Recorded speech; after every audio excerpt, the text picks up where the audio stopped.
Hey everyone, before we jump into today's video, I need your help. We've noticed the channel is losing some traction, and subscribing is one of the best ways you can support us. It's quick, free, and it helps us keep bringing you awesome content. Your support means the world. Let's keep this channel growing together. Thanks so much. Now let's start the video. My husband chose her over us.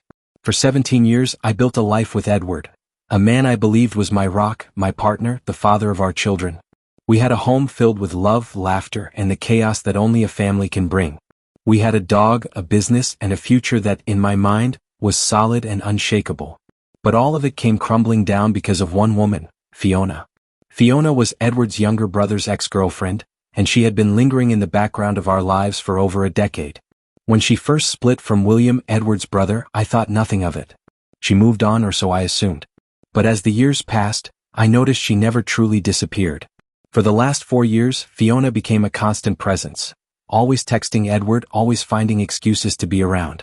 I would have been fine if she acknowledged me as part of their friendship, but she didn't. Her conversations were always directed at Edward, never at me. If she did speak to me, it was only when I forced my way into the dialogue. Even my children despised her visits, claiming they were forced to entertain her young daughter, who was years younger than our youngest. What hurt the most was the way Edward dismissed my concerns. He brushed everything off as harmless. When William tried to warn me, telling me that Edward had once admitted he found Fiona attractive and would have pursued her if he were younger and single, I confronted him. Edward only laughed. "William's jealous," he scoffed as if my heartbreak was a joke. The final crack in my trust came when Edward, in an intimate moment, revealed that the only person he'd ever consider for a threesome was Fiona. We had never even discussed threesomes before, and yet, he had been fantasizing about one, with her. Then one day, I got my hands on Edward's old phone, the one he gave me when mine broke. He hadn't logged out of his Messenger account. I didn't intend to pry, but I had to know. What I found shattered me. Their conversations were filled with subtle betrayals. He had indeed told Fiona that he found her attractive. He had confessed to her what he had denied to me. And her response? A simple laughing emoji. For months, I felt like an outsider in my own marriage. He replied to her texts immediately while mine went unanswered for half an hour or more. He prioritized her, made her feel important, while I was left waiting.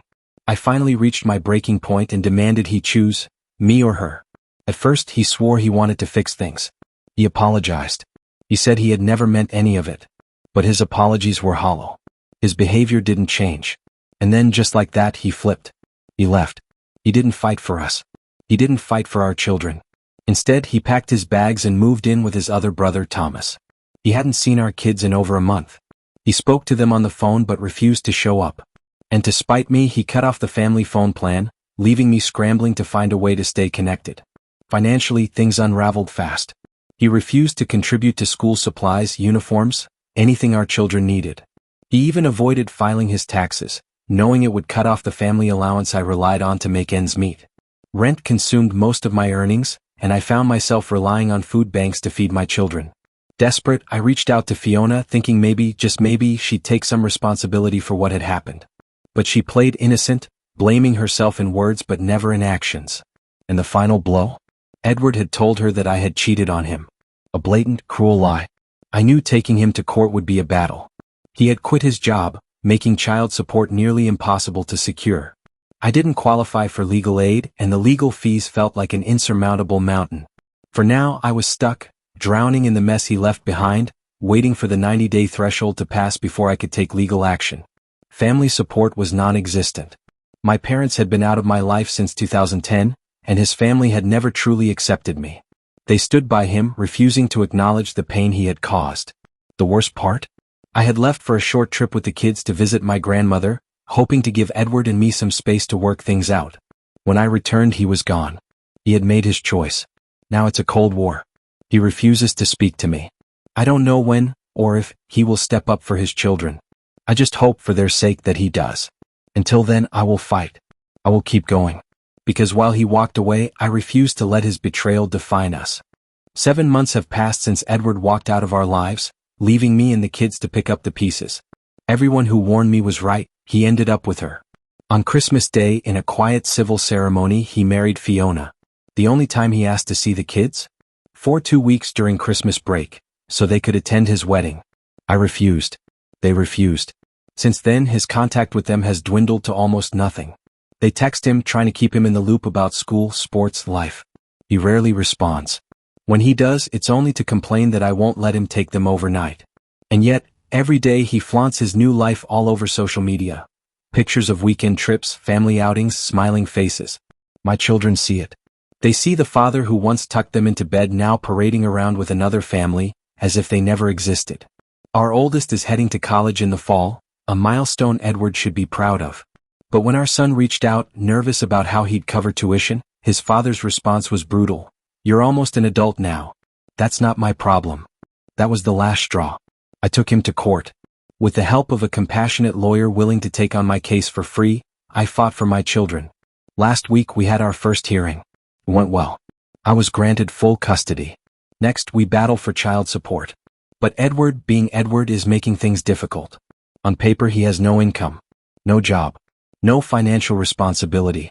Every document he provided to the court claims he's on welfare, that his new wife pays for their home, their bills, their vacations. I don't buy it. Neither does the judge. He's been ordered to provide proof that he's done his taxes this year and that he's making an effort to find employment. The next court date is in April. He has until then to get his act together. As for me, I'm surviving. I work 2 jobs to keep my family afloat. I barely see my kids, which eats at me every single day, but I don't have a choice. We're moving next month into an apartment in a co-op building. Rent will be lower, which is a small relief, but moving costs are yet another stressor. Every day, all I see are upcoming expenses. My son's college fees, summer break costs, the never-ending weight of single parenthood. I am exhausted.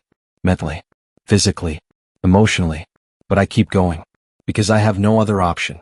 In the rare moments I'm home, I work on building my own small business online.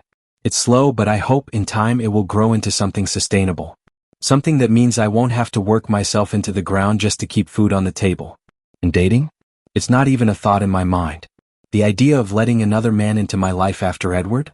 No, not now. Maybe not ever. To those who messaged me saying I was the villain in this story, that I ruined my marriage, my family, I say this. I did not destroy my family. He did. I deserve better. And if I ever update this story again, it will be on my own terms, because the next chapter of my life is mine to write. This story is a painful reminder that love and trust should never be taken for granted. If someone shows you where their priorities lie, believe them. Walking away from betrayal is never easy, but staying in a toxic situation is far worse. No one deserves to be treated as an afterthought, least of all the children left behind. If this story resonates with you, share your thoughts in the comments. Have you been through something similar? What lessons did you learn? Don't forget to like, share, and comment to support those who might be facing the same struggles. Let's create a space where no one feels alone in their journey.